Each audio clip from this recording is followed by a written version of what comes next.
On parlait de la route du Rhum dans le journal il y a quelques minutes avec un faux départ pour cause de méchante météo dimanche dernier. Finalement, c'est donc demain, si tout va bien, que les skippers mettront le cap sur la Guadeloupe. Docteur Kirzac, il est donc plus que temps pour nous et surtout pour vous de nous donner une petite leçon de sommeil ce matin. Oui, parce qu'on a beaucoup à apprendre du temps de sommeil. Quand on regarde la route du Rhum, ça va être aller autour d'une semaine et pendant une semaine, les skippers ne vont pas dormir. C'est-à-dire qu'il faut bien se rendre compte, et j'en discutais avec mon collègue qui est médecin du sport et médecin du sommeil, docteur Duforez, et qui coach notamment Charles Caudrelier. Et c'est toute une préparation et c'est tout un apprentissage du sommeil parce que pendant 7 jours, ils ne vont pas dormir et physiologiquement, on ne peut pas tenir. Et quand il y avait une déclaration d'un des skippers qui disait « J'avais l'impression d'être sur un cheval quand je barrais ». C'est-à-dire que le manque de sommeil crée des hallucinations et on voit bien que c'est extrêmement dangereux parce que c'est très technique de piloter un bateau comme cela. Il faut une vigilance de tous les instants et donc tous ces instants précieux de sommeil, même s'ils sont très courts, il faut les maximiser, il faut les potentialiser. Et donc, ils sont coachés, ils sont préparés. Alors déjà, ils ont des techniques pour avoir un bon matelas. Alors chez vous, vous avez un bon matelas pour pouvoir bien dormir. On vous le dit à chaque fois. Eux, ils ont un système de couchette, en fait, qui va leur permettre d'être protégés, d'éviter les coups. Donc, c'est une espèce de sarcophage. Ils vont faire des siestes entre 10 et 40 minutes. C'est le temps maximum de sommeil qu'ils vont pouvoir avoir. C'est-à-dire que c'est vraiment des petites phases comme ça de sommeil qui vont...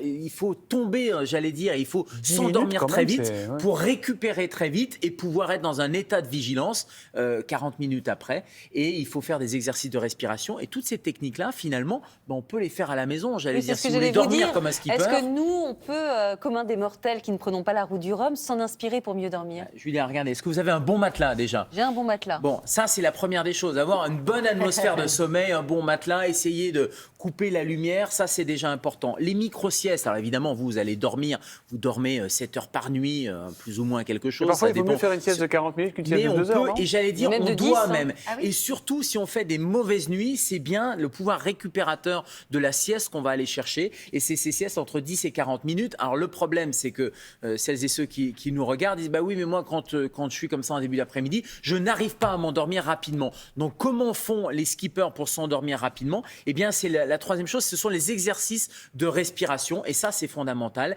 Et on leur apprend justement à dormir. Alors, la méthode la plus simple, c'est la respiration carrée, par exemple. La respiration carrée, c'est on prend une inspiration, on va compter jusqu'à 4. Ensuite, on bloque les poumons, on compte jusqu'à 4.